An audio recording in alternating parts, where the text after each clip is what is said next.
The knights of the seven kingdom का third episode आ चुका है, जिसका टाइटल है द स्क्वायर, क्योंकि इस एपिसोड में स्क्वायर की मिस्ट्री सॉल्व हो चुकी है। लेकिन सिर्फ यही नहीं, काफी सारे सीक्रेट्स भी रिवील हुए हैं, जो कि इस वीडियो में हम डिस्कस करेंगे। तो बिना किसी देरी के चलिए शुरू करते हैं। नंबर 1, एपिसोड के स्टार्टिंग में डंक सोता हुआ दिखाया गया है और एक जाग रहा है और घूर रहा है डंक को। अगर पिछले एपिसोड के कंटेस्ट को समझे तो टोनी देखकर एक परेशान है कि आखिर वो कैसे डंक की हेल्प कर पाएगा। डंक बेफिक्र होकर सो रहा है और एक एज यूजुअल दिमाग लगा रहा है, अपना चीजों को फिगर आउट करने की कोशिश कर रहा है, जैसा वो हमेशा करता है। नंबर 2, एक छोटी सी डिटेल यहाँ पे कि एग अपने लिप्स को एक साउंड निकालता है। अब अगर किसी को ना पता चला हो तो बता दूं कि भाई वो साउंड थंडर हॉर्स की थी। एडिट इस तरीके किया गया कि ऐसा लगे एग ने वो साउंड निकाला है। फर्स्ट टाइम में मैं खुद कंफ्यूज था कि एग बड़ा ही सही वॉइस एक्टर है। नंबर 3, जब एग डंक के हॉर्स को वुड्स में ले जाता है ताकि वो ट्रेनिंग कर सके, अब वो यहाँ पर कहता है माई फादर टोल्ड मी, ऐसा एग कहता है हॉर्स से। अब यहाँ पॉइंट यह है कि एग सबसे छुपा रहा है कि वो एक टारगेरियन है, इवन डंक से भी। लेकिन एपिसोड में आगे चलकर जब डंक उससे पूछता है कि क्या तुम अपने पापा को जानते थे, तो वह साफ झूठ ही बोल देता है और मना कर देता है।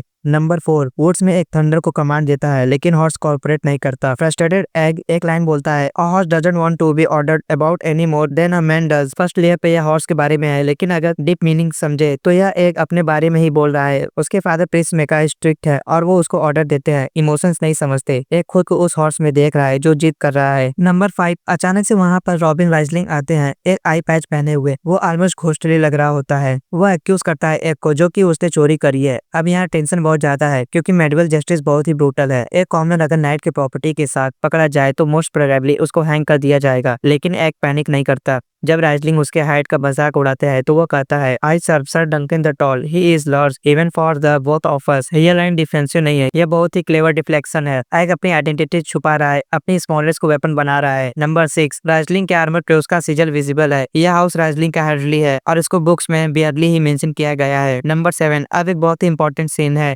डग एग को सिखाता है कि पैच कैसे लगाए अपनी ट्यूनिक पे। यह ट्रेडिशनली बड़ा ही फेमिनाइन काम है इस सेटिंग में, क्योंकि यहाँ कह सकते हैं उन लोगों को आता है जो लोग उतने प्रिविलेज नहीं है, जो टारगेरियन से या किसी रिच हाउस से नहीं है। उनको यह सब कुछ काम आता है क्योंकि उनको यह सब कुछ खुद नहीं करना पड़ता, और एक कोई यह नहीं आता। डंक और एक दोनों आउटसाइडर्स है और यहाँ कोई नहीं है जो उनकी हेल्प करेगा। नंबर 8, इसके बाद एक सॉन्ग या कह लो कि एक पोएम गा रहा होता है, जिसके लिरिक्स से साफ साफ पता चलता है कि वह ब्लैक फायर रेबेलियन की battle of red grass field की बात कर रहा है। इस बैटल को बैटल रेड ग्रास इसलिए कहा जाता है क्योंकि ग्रीन ग्रास वाली बैटलफील्ड में जब 10,000 सोल्जर्स को मारा गया था तो वो रेड हो गई थी। इसके अलावा वैसे तो एक ने पूरा ब्लैक फायर रेबेलियन ही स्पॉइल कर दिया है, लेकिन बहुत ही हिंट में बात करी है। यहाँ उसने एनविल और हैमर को मेंशन किया है, जो दो भाई थे। अब उन्होंने एग्जैक्टली क्या किया और कौन से दो भाई थे, उनका असली नाम क्या था, यह स्पॉइलर में आता है। तो जब ब्लैक फायर रेबेलियन की मूवी आ जाएगी तब इस पर बात करेंगे। नंबर 9, फिर डक वॉमिट करता है। हाँ, हीरो ने नर्वस में वॉमिट किया है। यहाँ पे हाई फैंटेसी में आपको यह रैली देखने को मिलता है। रॉब स्टार्क, जैमी लैनिस्टर या जॉन स्नो को आपने कभी फियर में उल्टी करते हुए नहीं देखा होगा, लेकिन डंक एक रियल पर्सन है। वो टेरिफाइड है। वो सोच रहा है मैं एक्चुअली मैं नाइट नहीं हूँ, लोग पता लगा लेंगे, मैं फेल हो जाऊंगा। और ये फर्स्ट डे था टूर्नी का, तो वह लड़ने से पहले बहुत ही ज्यादा नर्वस था। नंबर 10, एक उसको कंसोल करता है। स्क्वायर नाइट को रोल सिखा रहा है। एक इंसाइक्लोपीडिया नॉलेज रखता है। उसको सर राइजलिंग के बारे में भी पता था। वो देखते ही पहचान गया। और डंक डिस्पाइट बीइंग सर डंक के रूल्स के बारे में भी क्लूलेस है। नंबर 11, जब एक और डंक मार्केट में जाते हैं एक खरीदने, तब एग्जैक्टली इस फ्रेम में यह हॉर्स दिखाया जाता है जिसकी गर्दन कटी हुई है, लेकिन यह शायद उसी इवेंट की फोर सेटिंग हो रही थी जो एरिन अपने अपोनेंट के हॉर्स की गर्दन पर अटैक करके उसको मार देता है। नंबर 12, डंक और एक एल्क ट्री के नीचे बैठकर अच्छा ब्रेकफास्ट कर रहे होते हैं, और ये सीन पैरेलल है उस सीन का जहां डंक और सर अरलॉन्ग बारिश में एक ट्री के नीचे बैठकर शॉर्ट मीट खा रहे होते हैं। पर अब सिचुएशन काफी अलग है। अगर डंक खा रहा तो यह थोड़ी बहुत जो लग्जरी है वह सब कुछ खत्म हो जाएगा। नंबर 13, वैसे टूर्नी में दो लोगों की फाइट हो रही होती है जिसका नाम होता है सर हम्फ्रे बीसबरी और सर हम्फ्रे हार्डिंग, पर यह असली डिटेल नहीं है। यहाँ पर एक्चुअली में एपिसोड में आगे चलकर डंक को पता चलता है कि मेका ने टोनी अटेंड क्यों नहीं किया था, क्योंकि वो अपने खोए हुए बेटे को ढूंढ रहा होता है। और इस सीन में यानी कि इस एपिसोड की शुरुआत में हम देख सकते हैं कि मेकार की सीट खाली है। यहाँ पर एसवर्ड है, ग्वीन है, बेलर है, लेकिन मेकार नहीं बैठा हुआ है। नंबर 14, टूर्नामेंट ग्राउंड पे डंक को पल्मर अप्रोच करता है, जो कि मास्टर ऑफ गेम्स है। पल्मर उसको साइड में लेके जाता है जहाँ किसी भी हाई बोन की नजर ना पड़े। नंबर 15, पल्मर डंक को मैच फिक्सिंग के लिए अप्रोच करता है और बदले में रिवॉर्ड्स भी प्रॉमिस करता है। डंक का रिस्पॉन्स बड़ा ही साफ है, वो भूखा है फिर भी वो इसी पाथ रिजेक्ट करता है। यह ट्रू नाइट की फाउंडेशन है और वो ट्रू नाइट की सारी क्वालिटीज भी रखता है। और यह जो मैच फिक्सिंग वाला सब प्लॉट है यह सब बुक्स में नहीं था, इस शो के लिए ऐड किया गया है। नंबर 16 अब शुरू होता है action. Prince Aerion Targaryen enter करता है और उसका एंट्रेंस नाम प्योर स्पेक्टिकल है। उसके आर्मर में ब्लैक स्केल्स है जो डायनेमिक लगता है और हेलमेट पे फ्लेम्स बने हुए हैं, लेकिन इसका डीपर मीनिंग भी है। फ्लेम सिंबलाइज करता है एरियन की ऑब्सेशन को। वो बिलीव करता है कि वो ड्रैगन है या ड्रैगन बन सकता है। नंबर 17 यहाँ जब पवेलियन दिखाया जाता है तो वार के टेंट में 2 ड्रैगन्स लगे हुए हैं क्योंकि वो टारगेरियन है। उसी के साथ यहाँ पे हम्फ्रे हंडी का टेंट है। सर ल्यूनल ब्राथियन और लॉर्ड एस्फर्ड के बेटे का भी टेंट है जो मैच फिक्सिंग कर रहा है। नंबर 18 एक बहुत ही सेटल चीज हुई यहाँ पे। जब एरियन का सामना हम्फ्रे हंडिंग से होता है तो एक बोलता है किल हिम किल हिम। यह देखकर डंक थोड़ा हैरान होता है कि यह यहाँ पर एक प्रिंस को मर्डर करने की बात कैसे कर रहा है। और यह पर्टिकुलर मोमेंट एपिसोड के एंड में और ज्यादा इंटेंस हो जाता है क्योंकि एक्चुअली यह अपने बड़े भाई को ही मरवाने के लिए चीयर कर रहा था। नंबर 19 एरियन डर्टी गेम खेलता है और हम्फ्रे के हार्स को ही मार देता है। अब यहाँ एक चीज नोटिस करने वाली यह है कि डंक इस समय यह सीन नहीं देख पा रहा है क्योंकि हमने एपिसोड 1 में देखा है कि वो हॉर्सेस को कितना पसंद करता है, उनको ह्यूमंस की तरह ट्रीट करता है, उनसे बातें करता है। और दूसरी तरफ एक को देखो आंखें फाड़ के देख रहा है। विच शोज कि उसने ऐसी क्रूएलिटी फर्स्ट टाइम नहीं देखी है। नंबर 20 डंक और एक फेयर ग्राउंड में घूम रहे होते हैं। वहाँ उनको मिलती है एक वुड स्विच फॉर्चून टेलर। डंक उसको अलाउ करता है अपना फ्यूचर पढ़ने के लिए। फॉर्चून टेलर कहती है you shall be richer than a Lannister. Dunk हंसता है क्योंकि उसका पर्स जो है वो एम्प्टी है, उसके पास में आर्मर नहीं है। तो यह जो प्रेडिक्शन है यह बड़ा ही ऑब्जर्व लगता है क्योंकि डंक पैसों के मामले में रिच बनेगा या किसी और सिंबॉलिक प्लेयर कहा गया है इस बात को। इसके लिए तो आपको यह कहानी आगे देखनी पड़ेगी। नंबर 21 डंक मिलता है रेमन फॉसवे से। हाँ वही बंदा जो एपिसोड 1 में अपने भाई को पीट रहा था। वो कहता है टारगेरियंस बारेरियन है। रेमन की रेंट रिवील करती है कि बहुत सारे लॉर्ड्स टारगेरियन को लेजिमेंट रूल्स नहीं समझते, वो उनको एलियन समझते हैं। नंबर 22 वैसे यह जो सीन आई है ठीक उसी टाइम पर एंड होता है जब रेमन फोर्सन की बात करने वाला होता है क्योंकि तभी फोर्सन आकर इंटरप्ट कर देता है उन दोनों को। नंबर 23 दूसरी तरफ पपेट शो चल रहा होता है। डेंसिल एक स्टोरी दिखाती है Ser Selwyn of Mirror Shield की, जो एक ड्रैगन को डिफीट करते हैं क्योंकि उनके पास में मिरर वाली शील्ड होती है जिसे वो ड्रैगन को कंफ्यूज कर देते हैं और फिर मार देते हैं। तो डेंसिल जो पपेट नाइट बन रखी होती है वो ड्रैगन को मार देती है और क्राउड जो वो है चीयर करता है। नंबर 24 वैसे इसके बाद जो होता है उसके एक्सप्लेनेशन की कोई जरूरत नहीं है। एरियन डेंसिल के पपेट शो से ऑफेंड हो जाता है, कहता है कि यह सब कुछ एक प्रोपेगेंडा है और डेंसिल की उंगली को तोड़ देता है। तभी डंक वहां आता है, उसको बचाने का ट्राई करता है और फिर एंट्री होती है एक की। यह वो मोमेंट है जब हमें पता चलता है कि एग एक्चुअली में टारगेरियन है और वो मेकार का बेटा है, एरियन का भाई है। तो यहाँ एक ने अपनी सबसे प्रीशियस चीज सेक्रीफाइस कर दी है, उसकी एनोनिमिटी, और वो भी किस लिए, डंक को बचाने के लिए। यह प्रूफ है उसकी लॉयल्टी का। वो डंक के लिए अपनी फ्रीडम दे रहा है यहाँ पे। नंबर 25 जब एरियन उससे पूछता है कि तुम्हारे बालों को क्या हुआ, तब एक कहता है I didn't want to look like you. एक नहीं चाहता कि उसको एरियन जैसा ट्रीट किया जाए। खैर इसके बाद में एपिसोड एंड हो जाता है जहाँ सब लोग शॉक्ड है कि इतने टाइम से एक छोटा सा बच्चा जो डंक के साथ घूम रहा था वो टारगेरियन प्रिंस है। तो यार आज के लिए इस ब्रेकडाउन में बस इतना ही था। और अगर आपको कोई बढ़िया से डिटेल मिली हो उस एपिसोड में तो कमेंट करके जरूर बताना। और वीडियो अच्छा लगे तो वीडियो को लाइक, चैनल सब्सक्राइब जरूर करना।